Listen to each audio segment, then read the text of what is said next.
আজি আপোনালোকক এজন বিশেষ ব্যক্তিক চিনাকি কৰাই দিব বিচাৰিছোঁ। তেখেত হ'ল মণিমাণিক গগৈ। আন্ধাৰক নিলগাই পোহৰক উজ্বলাই যাত্ৰা কৰা ট্ৰেফটক অসমৰ এই ভিডিঅ'টো ক্লিক কৰাৰ বাবে আপোনালোকলৈ ধন্যবাদ জনাইছোঁ। হয়, আজি আপোনালোকক মণিমাণিক গগৈৰ সৈতে চিনাকি কৰাই দিম। বহুতে মণিমাণিক গগৈৰ বিষয়ে জানে। একালত স্বাধীন অসমৰ স্বপ্ন বুকুত লৈ সশস্ত্ৰ সংগ্ৰামত জঁপিয়াই পৰিছিল। ভাৰত ৰাষ্ট্ৰৰ বিৰুদ্ধে জেহাদ ঘোষণা কৰিছিল। তাৰ পাছত এদিনাখন তেখেত ধৰা পৰিছিল, কাৰাৰুদ্ধ হ'ল। কাৰাগাৰৰ পৰা মুকলি হৈ আহি বহুতে ভাবিছিল তেখেত পুনৰ গভীৰ অৰণ্যলৈ গুচি যাব, কিন্তু তেখেত নগ'ল। তেখেতে অসমৰ মানুহৰ সৈতে বিলীন হৈ পৰিল। প্ৰথমতে স্থানীয়ভাৱে তেখেতে সমাজ সেৱাত ব্ৰতী হ'ল। এতিয়া বিভিন্ন অঞ্চলত অনুষ্ঠান প্ৰতিষ্ঠানৰ গঢ় লোৱাত তেখেতৰ ভূমিকা অনবদ্য। তেখেত হ'ল মণিমাণিক গগৈ। মণিমাণিক গগৈ এতিয়া চাচনি মেৰবিল পৰিৱেশ পৰ্যটন প্ৰকল্পৰ সৈতে ওতঃপ্ৰোতঃভাৱে জড়িত। উক্ত মেৰবিলখনৰ উন্নয়ন সমিতিৰ তেখেত প্ৰতিষ্ঠাপক সভাপতি আৰু বৰ্তমানীয় সভাপতি।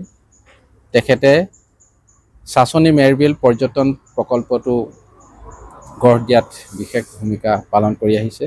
কিন্তু শেহতীয়াকৈ চৰ্চিত হৈছে তেখেত ৰাজনৈতিক দললৈ যাব নেকি, বা তেখেতে সংসদীয় ৰাজনীতিত জঁপিয়াই পৰিব নেকি। এই বিষয়ে বহুতে তেখেতক পৰামৰ্শও দিছিল যে তেখেত ৰাজনৈতিক দললৈ আহক। ময়ো সুধিছিলোঁ তেখেত কোনোবা ৰাজনৈতিক দলত যোগদান কৰিব নেকি। এই কথা আপোনালোকেও জানিব নিশ্চয় বিচাৰিব। হয়, তেখেতৰ মুখেৰে শুনক, মণিমাণিক গগৈয়ে কোনটো ৰাজনৈতিক দলত যোগদান কৰিব, নে ৰাজনৈতিক দলত যোগদান নকৰি তেখেতে এনেদৰেই সমাজ সেৱাত ব্ৰতী হৈ থাকিব। শুনকচোন তেখেতৰ মুখেৰে।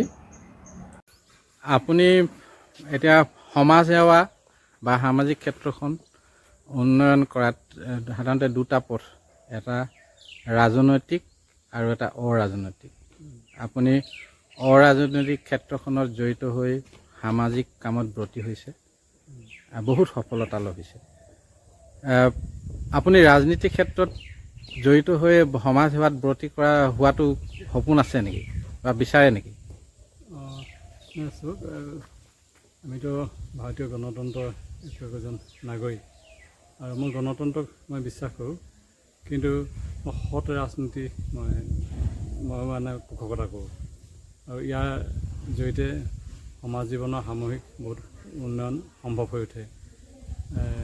স্বাভাৱিকতে সকলোৱে হয়তো সংসদীয় প্ৰক্ৰিয়াৰ লগত জড়িত হয়, কিন্তু মই সেই ক্ষেত্ৰত তেনেই নিষ্ক্ৰিয়। মই এনেকৈ কলা, সাহিত্য, সংস্কৃতি, আৰ্থ সামাজিক ক্ষেত্ৰখনত জড়িত হৈ থাকোঁ, আৰু বিকাশৰ ন ধাৰাত মই হয়তো জড়িত হৈছোঁ। বিভিন্ন ৰাইজৰ মন চেনেহত মই হয়তো উপঙি আছোঁ, কিন্তু মই কোনোদিন সক্ৰিয় ৰাজনীতি কৰা নাই, মই আজীৱন নকৰোঁ।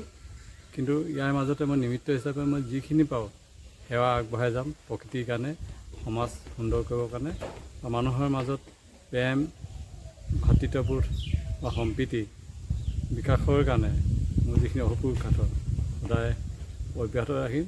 মোৰ সততা, মোৰ নিস্বাৰ্থতা, আজি 30-40 বছৰ মই এই সমাজ জীৱনক উৎসৰ্গিত সেৱাৰ মাজতে দিছোঁ, আৰু ইয়াৰ অব্যাহত থাকিব। প্ৰিয় দৰ্শকসকল, আপোনালোকে মই সুধিলোঁ, হয়তো আপোনালোকৰো জানিবৰ মন গৈছিল তেখেতে সংসদীয় ৰাজনীতিলৈ আহিব নেকি। তেখেতে পোনচাতেই কৈছে, মই এদিন টেলিফোন যোগে সোধোতেও কৈছিল সংসদীয় ৰাজনীতি তেখেতে বিশ্বাসী বা গণতন্ত্ৰত বিশ্বাসী, কিন্তু যিটো ৰাজনীতি চলে কলুষ কালিমাৰে গ্ৰাস কৰি থকা ৰাজনীতি তেখেতে পোষকতা নকৰে, আমিও নকৰোঁ। এক সুস্থ ৰাজনীতি বা সুস্থ ৰাজনৈতিক দল সকলোৱে পোষকতা কৰে। তেনে গণতন্ত্ৰত তেখেতে বিশ্বাসী, আমিও বিশ্বাসী, কিন্তু তেখেতে তেনে গণতান্ত্ৰিক পদ্ধতিৰেও নাযায়। তেখেতে ৰাজনৈতিক ক্ষেত্ৰখনত ভৰি নিদিয়ে, ভৱিষ্যতৰ দিনতো নিদিয়ে। তেখেতে এনেদৰেই অৰাজনৈতিকভাৱে জড়িত হৈ সমাজ সেৱাত আজীৱন ব্ৰতী হৈ থাকিব।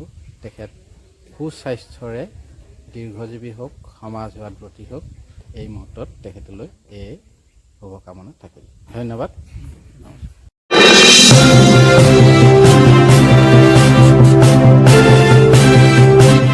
Trap Talk Assam. Please like, subscribe and share. Thank you from Trip Talk Assam.